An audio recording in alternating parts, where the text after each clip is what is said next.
Assalamualaikum warahmatullahi wabarakatuh.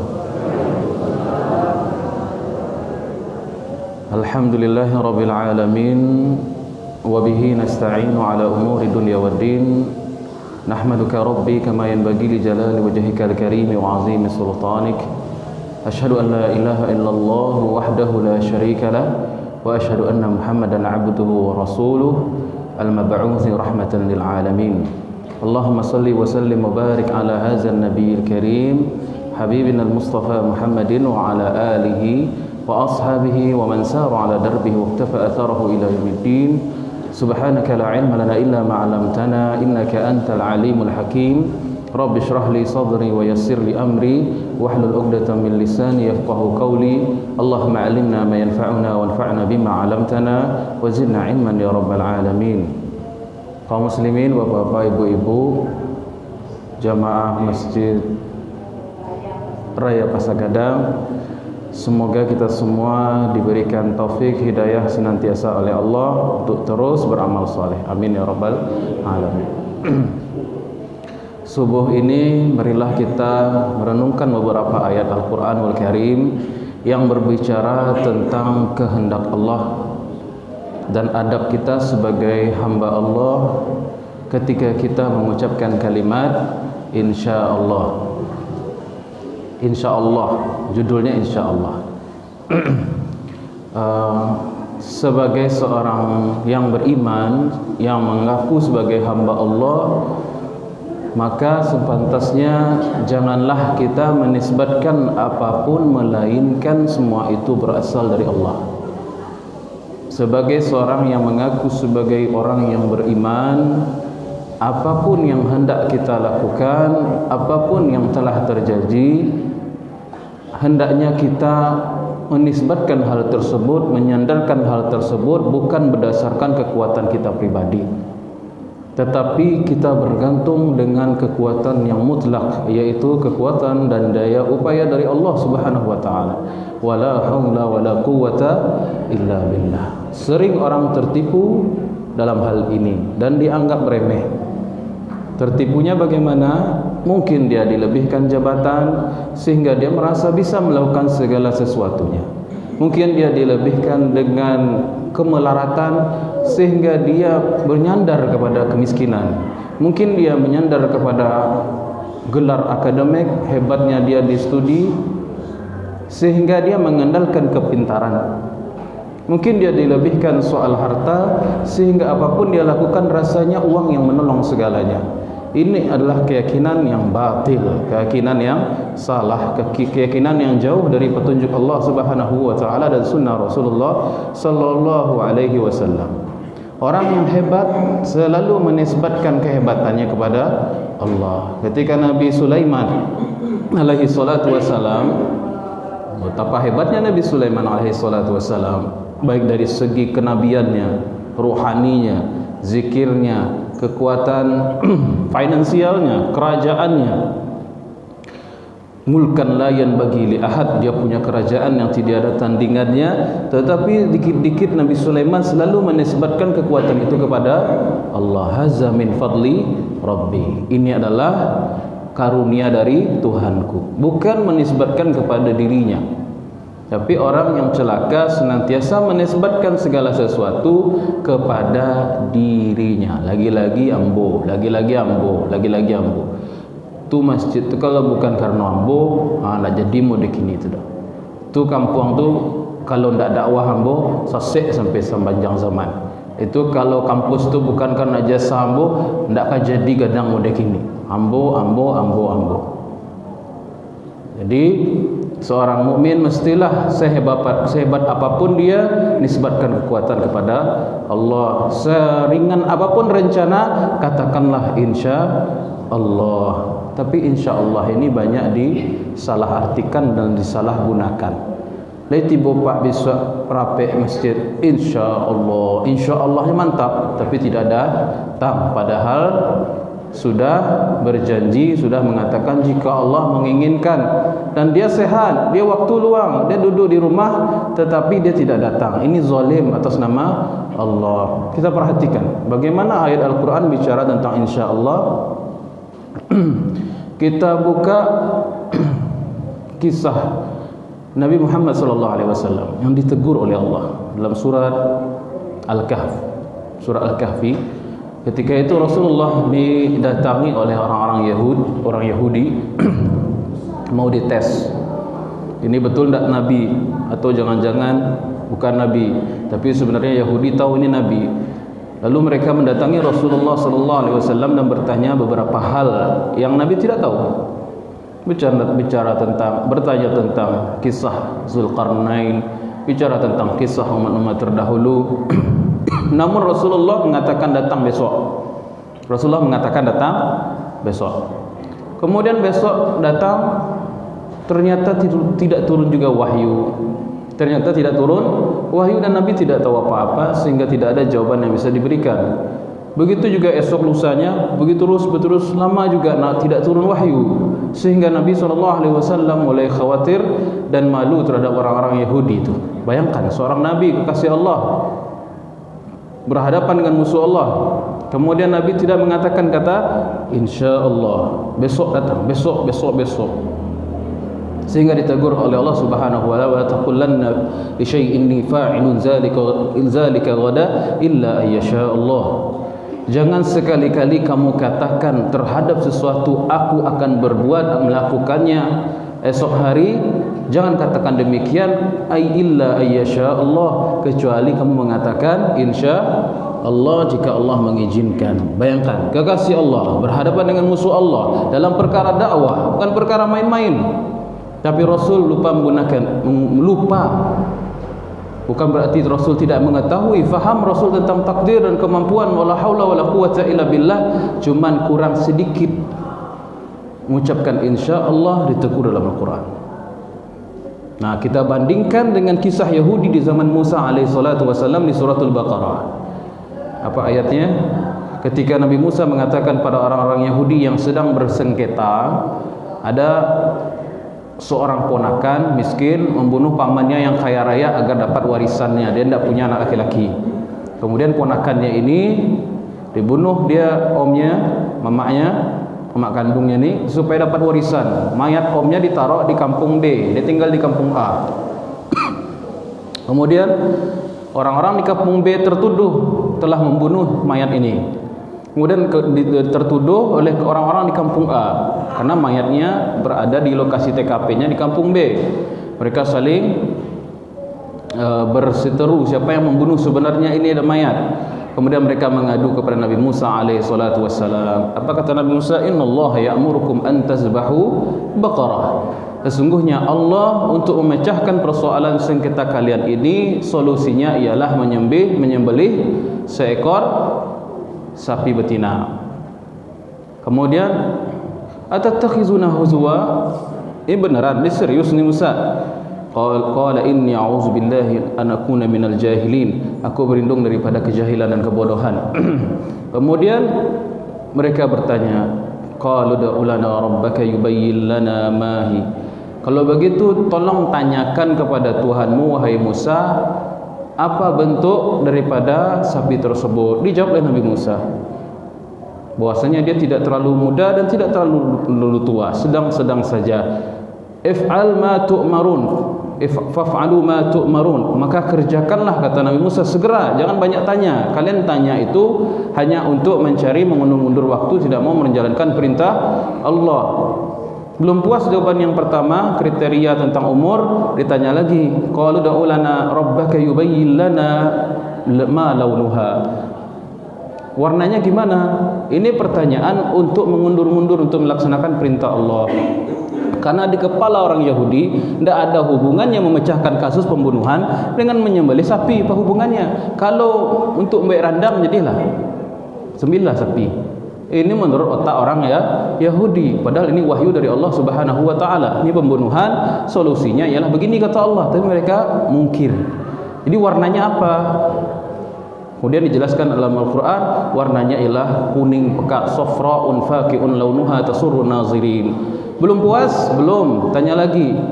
Qalu du'u lana rabbaka yubayyin lana ma hi innal baqara tashabaha alaina.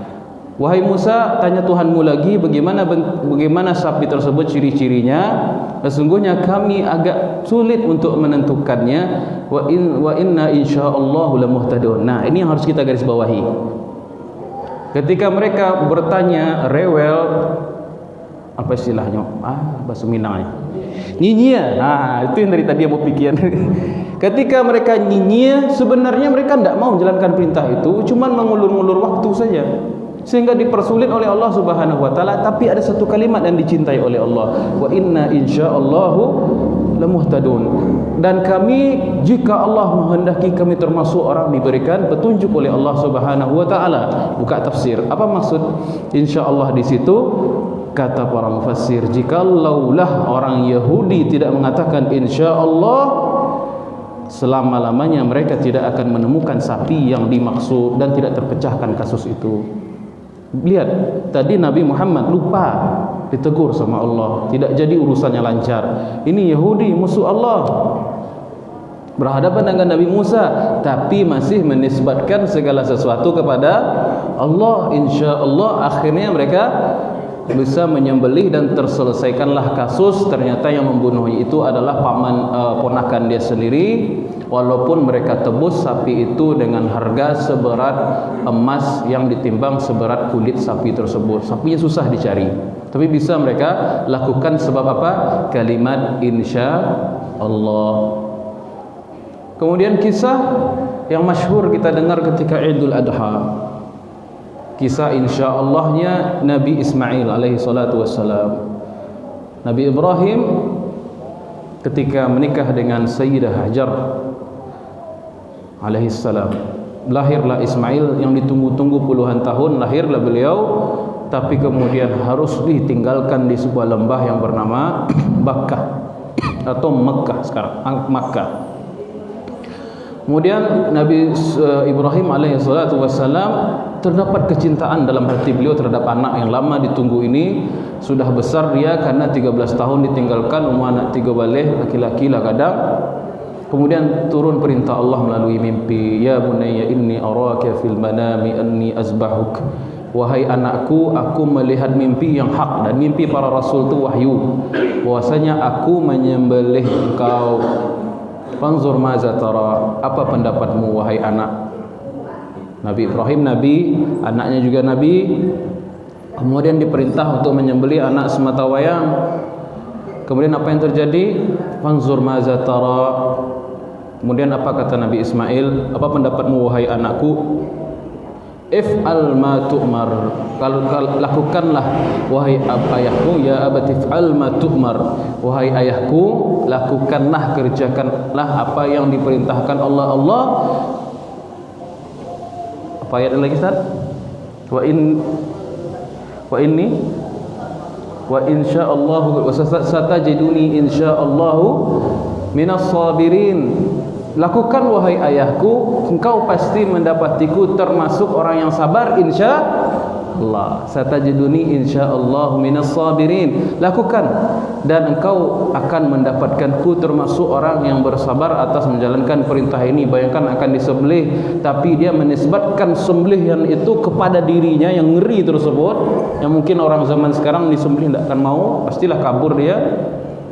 Tapi dia menisbatkan semua itu kepada Allah. Satajiduni insyaallahu minas sabirin.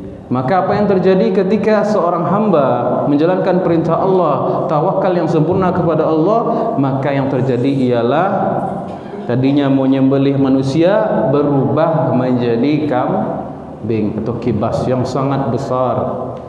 Jadi berkah, jadi manfaat karena kalimat yang sederhana, yaitu insyaallah. Satu lagi kisah, buka surat Al-Qalam halaman sebelah kanan dari atas, ada cerita sampai ke tengah surat, agak ke bawah sikit. Ketika itu Allah mengatakan, inna balawnahum kama balawna ashabal jannati idh aqsamu la yasrimunnaha musbihin. Dan sungguhnya kami menguji orang Arab kafir Quraisy itu sebagaimana telah kami uji orang-orang Arab zaman dahulu yang berada di Yaman yang terjadi peristiwa ini pada zaman antara Nabi Isa dan Nabi Muhammad sallallahu alaihi wasallam, lebih tepatnya di kota San'a, wallahu a'lam bishawab, di Yaman. Ketika itu ada seorang laki-laki kaya raya, dia punya kebun yang sangat besar menghasilkan buah-buahan. Laki-laki kaya raya ini punya 3 atau 4 orang anak laki-laki yang mewarisi hartanya kelak dia meninggal. Dan meninggal nih orang.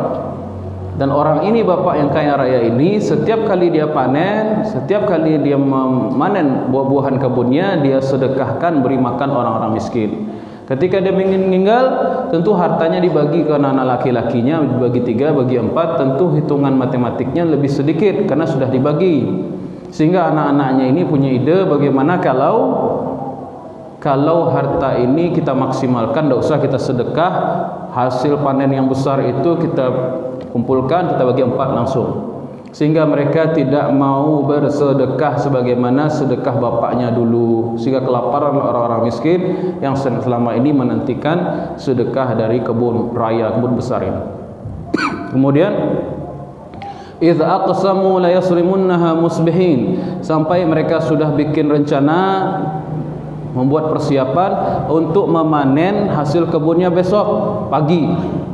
Wala yastasnun, kata Allah, tapi mereka mengatakan la yasrimunnaha musbihin, kami besok pasti akan memanen hasil panen tersebut pada pagi hari esok. Wala yastasnun, dan mereka tidak mengucapkan insya Allah. Lalu apa yang terjadi? Fatafa alaihim ta'ifun min rabbika wa rabbihim wa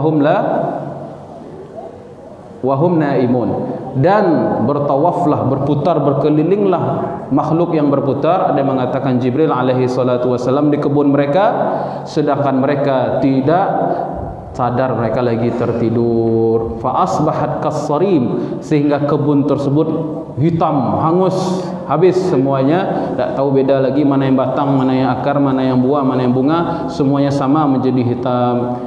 Itulah sebab kenapa, karena mereka tidak mengeluarkan sedekah dan mereka tidak mengucapkan kalimat insya Allah. Itu sedikit dari gambaran ayat-ayat Al-Quranul Karim.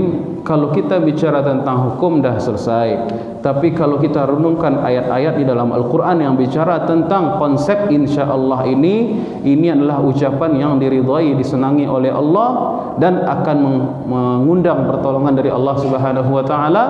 Bahkan juga kalau sebaliknya akan mengundang azab Allah Subhanahu wa taala. Oleh karena itu, sebagai seorang muslim, kalau kita hendak melakukan sesuatu apapun itu, li syai'in, meskipun itu sedikit perkara yang kita anggap remeh, libatkanlah Allah.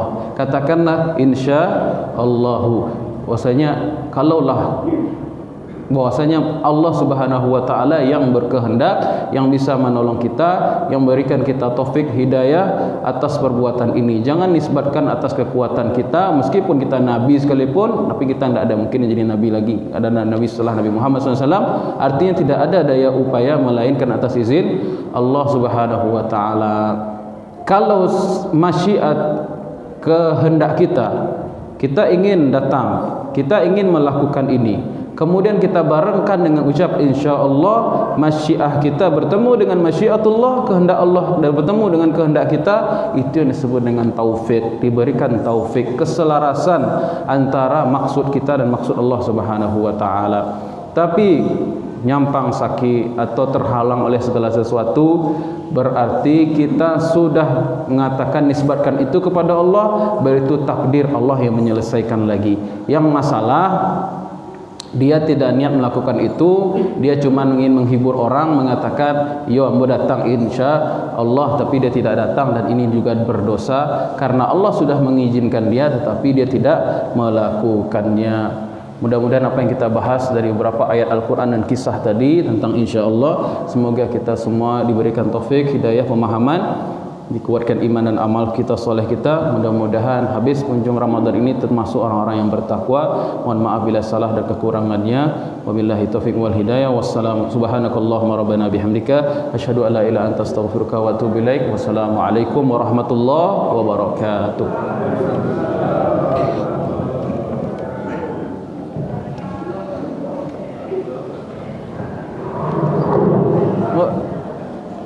dah cek lain.